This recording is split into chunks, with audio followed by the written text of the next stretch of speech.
What is up, people of YouTube? I'm the wife and I'm here with your host Vernon. This is Saddle Cove. Let's fish that.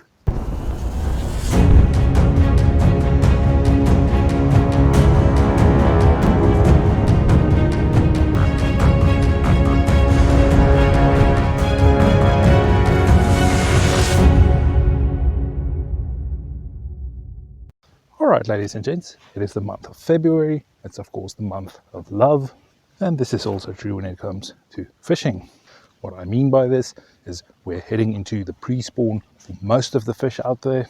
February of course is when stuff like the crappie, they're already spawning, and I would love to do a video where we go out there and catch some crappie, but I have yet to be able to catch any crappie, and to be honest it's quite difficult finding them from the bank. If you're out on a kayak or boat, it might be a bit easier, but for us bank anglers it can be quite difficult to find crappie.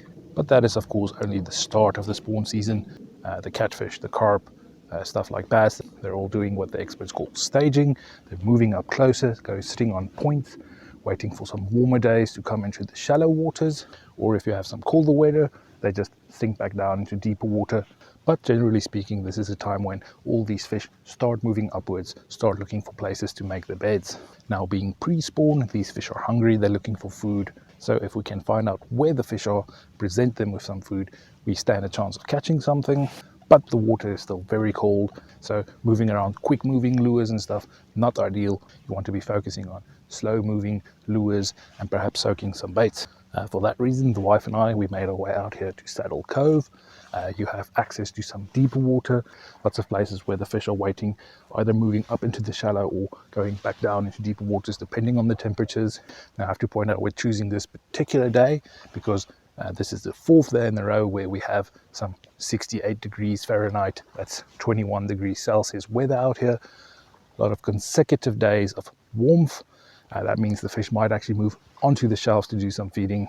So just be aware, it's not just in February you should go to try and find the pre-spawn fish. It all depends on the weather and the temperatures out there. Okay, so now you know what we're doing out here. Let's quickly have a look at the setups. Alright, so as two licensed anglers, we are allowed 2 rods each. So one of the rods we're using out there, that's the carp setup. Have some corn out there, seeing if there's some carp ready to start feeding again. Second rod we have out there, that one has some anchovies. We know that the stripers and maybe sometimes the catfish, they like the little anchovies. So we'll see if there's any stripers in the area.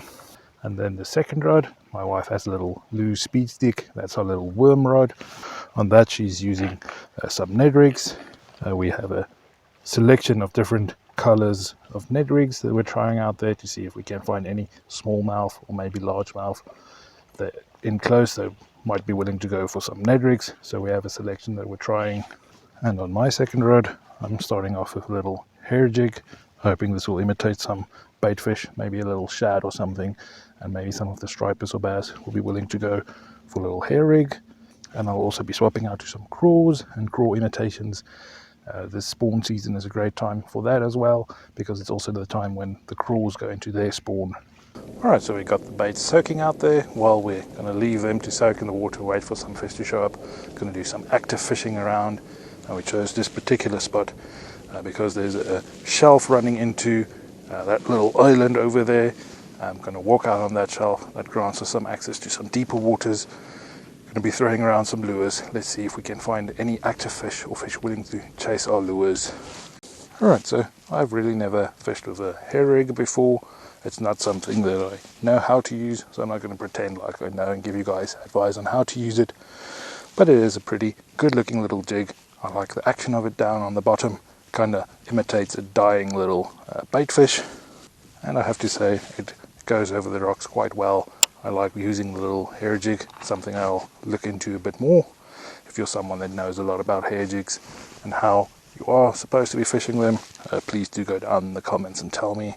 At the moment I'm casting it out, letting it go down, just slowly kind of bumping and moving it on the bottom.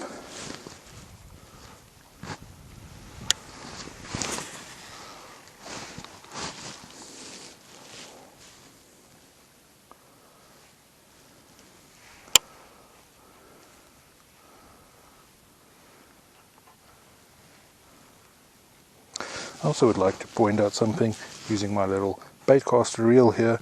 I've had some questions where people ask me where the settings that I'm fidgeting with when casting, if that is to get a better casting distance. And first up I want to say, no, that's not how it works. This little red knob thing here that I'm turning, it's not to get a better casting distance. That thing is just the tension. This little spool of yours can wiggle around. You want to tighten this kind of to the halfway mark where it has some movement but it's not wobbling around. That's what this little one does. And you want to keep your drag all the way tightened. Only when you're fighting a big fish can you loosen your drag, so keep your drag tightened. The way you want to get casting distance on your bait reel is all about your it's all about the brake settings here on the side.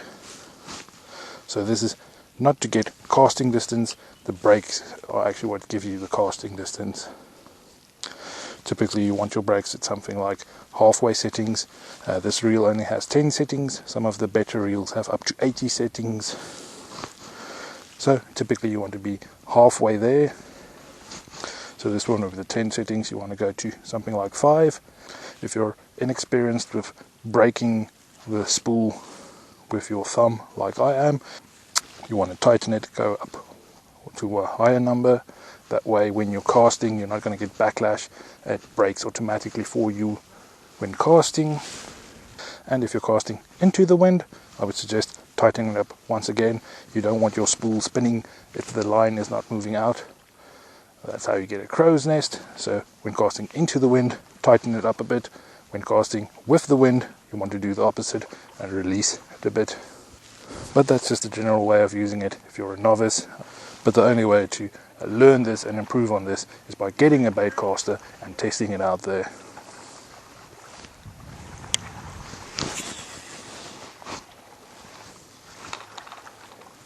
Right, so it might be something like 68 degrees outside at the moment, which is a pretty good temperature for us to be out here during the winter. But of course it's not the same thing for the water temperatures. The water temperatures are quite low. So I'm thinking rather than having some moving, quick moving swimming baits, I'm going to slow down, going for the little Ned rig. I'm going to move that very slowly on the bottom, see if we have any bass in this area willing to go for the little Ned rigs. Point of this is going to be going very slowly. Almost want the little Ned rig to be down on the bottom, not moving at all, just twitching it every once in a while, rather than hopping it in or moving it in quickly. Of course, water is very clear, but we're not seeing any fish in the area. We do, however, see some fish jumping out there, but it's very difficult to say what kind of fish it is. Maybe just some shad jumping. Maybe we have some carp starting to move up. So anyway, we'll find out if they go for some of our baits.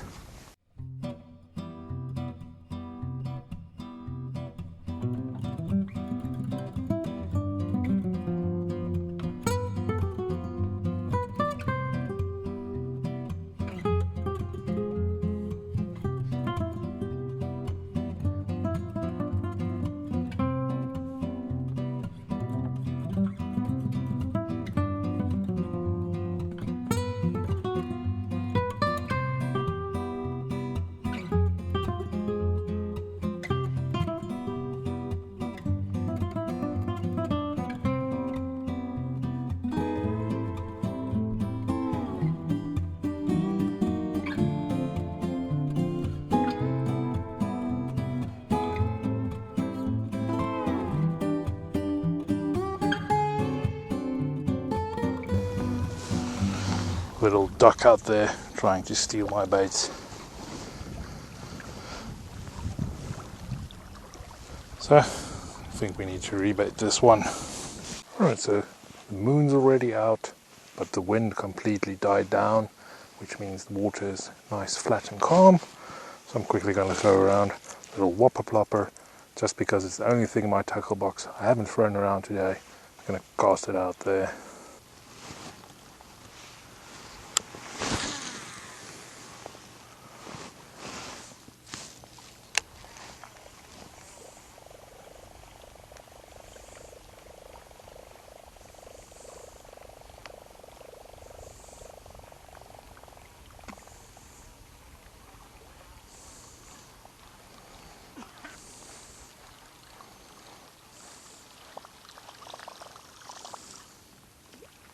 Alright, ladies and gents, I'm starting to get quite irritated with all these skunk-filled videos. Don't get me wrong, we still had a pretty good time out here, but unfortunately it is very dull and boring, not having any fish show up, not having that much action out there. And to be honest, we kind of threw all the lures I have and lots of baits out there, but the only interest we seem to have gotten out there was the little ducks, either stealing the corn or our little anchovies.